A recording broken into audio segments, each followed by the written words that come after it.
Hello mga guys, gagawa po ako ngayon ng biko.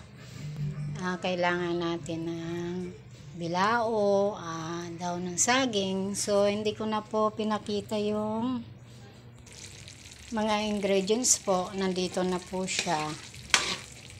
Isang isa't kalahating gata, tsaka 1 kilong asukal. Pinagsama-sama ko na. Ito na po siya.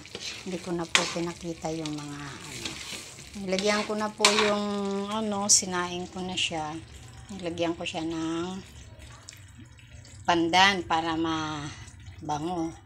So, pagka ito malapot na, ilalagay na natin yung sinaing na nalagkit. Basta halo lang ng halo hanggang sa lumapot siya ng gusto para masarap yung biko natin. Okay guys, halo-halo lang. Ito malapit nang maluto. Halo-halo para super sarap. Mamaya naman ay magagawa naman ako ng lapit para ilagay sa ibabaw. Ito malapit na.